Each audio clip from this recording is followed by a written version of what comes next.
A Master of Djinn is set in Egypt in 1912, where the colonial powers no longer hold other nations in servitude. Egypt, India and other countries are now as powerful as others thanks to Al-Jahiz, a wizard scientist, who rediscovered magic about 50 years prior.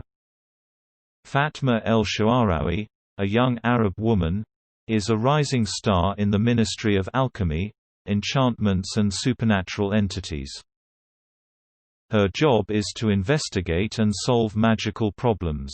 When a secret brotherhood of influential personages gets murdered by a person calling himself Al-Jahiz, she has to solve this mystery fast before the World Peace Summit in Cairo can occur. This book is the third in this universe but the first full-length novel.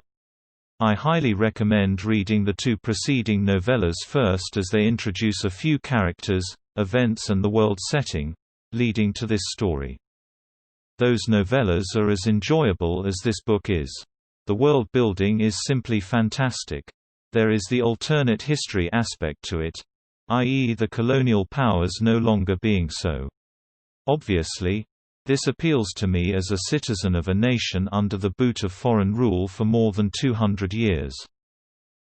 But Djeli Clark doesn't stop there. He envisions a world where Egypt, in particular, appears to be at the forefront of a liberal movement considering suffrage, race and religion.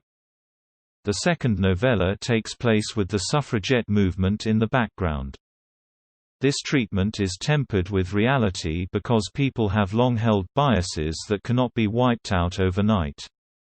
In addition to the cultural aspects, the Djinns also create new technological and magical marvels like overhead rails, self-driving trams etc.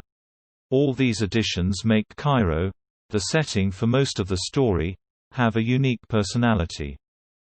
The characters are all enthralling. Most of the main characters have made their debut in the earlier novellas, though some have a lesser role here. But this adds to the richness of the setting. In many ways, this kind of character introduction and the environment reminds me of Ankh-Morpork. Additionally, The Master of Djinn has some of the best women characters I have read in this genre, or most others for that matter. Fatma, City, Hadia and so many more are strong, independent and have to fight for their place in society, which is still conservative despite all the cultural changes. Djeli Clark's writing is excellent. He handles topics like color, religion, homosexuality, capitalism, colonialism etc. with sensitivity and makes them essential to the story. These topics never feel shoved into the main storyline, but they seamlessly fit into the overall narrative. The pacing is above average as well. I don't recollect any sections dragging.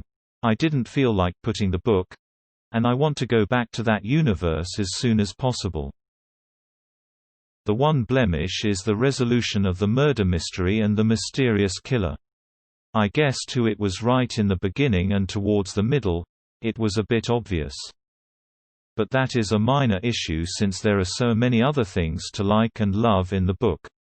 In conclusion, A Master of Djinn is an innovative and entertaining steampunk fantasy that is easily one of this year's best books.